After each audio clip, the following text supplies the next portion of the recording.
It's no secret that men and women are physiologically quite different. We start out with different levels of muscle mass, store fat differently, and have drastically different hormonal profiles.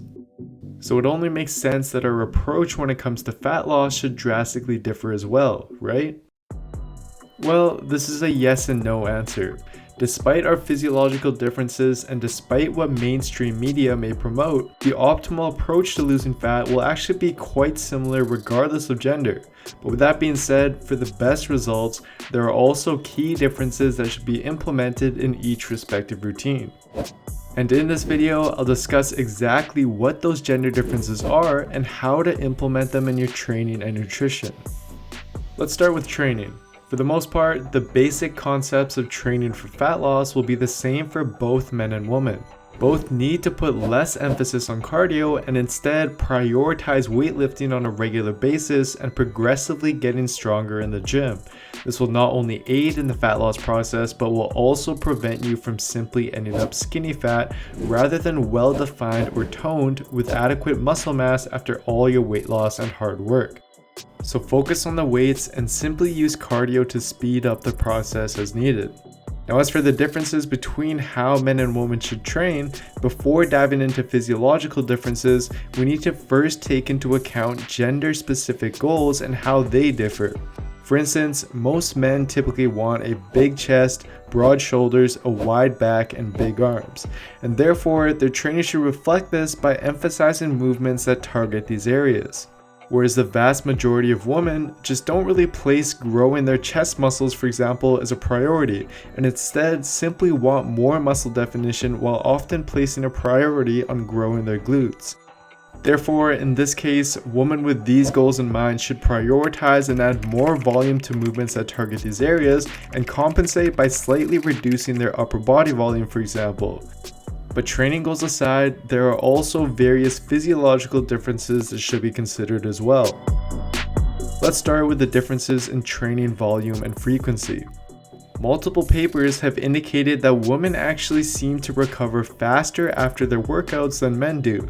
For instance, a 2010 paper from the International Journal of Sports Physiology and Performance found that after one set of bench press to failure, trained men needed 48 hours to recover and re-establish their baseline strength, whereas trained women only needed 4 hours to do so, which is thought to be due to females having a better nutrient delivery to their muscles.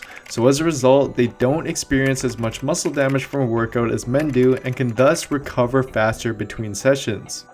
Which implies that females may be capable of doing slightly higher volume workouts compared to men, and are also able to work out each muscle more frequently throughout the week without experiencing symptoms of overtraining, which can be especially useful if there's certain muscle groups they'd like to bring up or prioritize by dedicating more weekly sets than usual to them.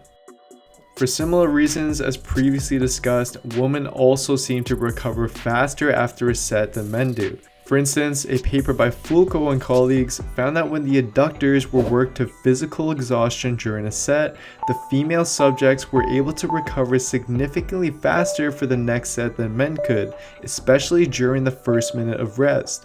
And other papers do agree with this finding as well, implying that women may be able to get away with shorter rest periods between sets than men. So practically speaking, since we know that the optimal rest time for men seems to be around 2 to 3 minutes or even slightly more between sets depending on the exercise and intensity, women may want to experiment with slightly shorter rest periods than this in order to best take advantage of their faster recovery and greater ability to handle metabolic stress. But obviously, experiment with it and ensure that this isn't impairing your overall strength as a result. Now, moving on to nutrition and optimizing your diet for fat loss, there's actually not too much difference between genders. The key in both cases will obviously be ensuring that you're eating at a calorie deficit with adequate protein of around 1 gram per pound of body weight, as these will be the most important factors determining the success of your fat loss efforts. However, what's really interesting is that women may do better dieting with slightly higher fat intakes than men. As for the reasoning behind this, research on female exercise metabolism has shown that women burn more fat and less carbohydrates and protein compared to men at any given exercise intensity. meaning that their bodies don't depend on carbs as much as men do to replenish their muscle glycogen for fuel during their workouts. And as a result, the lesser need for carbohydrates frees up more calories to be consumed as fat, which can be particularly beneficial for women when dieting since it seems to help with their satiety. For instance, a 2016 paper from the journal Nutrition compared the effects of a high-fat meal versus a low-fat meal on appetite in men versus women. They found that the high-fat meal was 15% more satiating for women, but this effect was not found for men. Meaning that for women eating at a deficit, a relatively higher fat diet, for example having 30 to 40% or more of your daily calories coming from fat, may help better manage hunger without negatively affecting gym performance, given their greater ability to use fat for energy.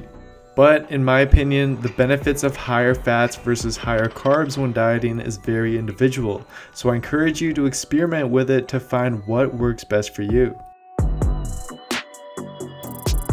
So I hope you're able to see that although the main principles of training and dieting are actually quite similar for both men and women, there are minor differences that should definitely be considered and implemented appropriately. All in all though, what's going to enable you to lose fat most effectively while retaining your muscle in the process is a combination of heavy weightlifting on a regular basis and a calorie deficit. And this is true regardless of gender. So to sum the video up, here are the main gender differences and how they can be applied in your training and diet. Although these little differences may not seem like much, they really are what's going to enable you to transform your body as efficiently as possible. This is exactly why I've actually created and recently launched my 2 new female programs, which are optimized specifically for females, and is something that I'm honestly just super excited about.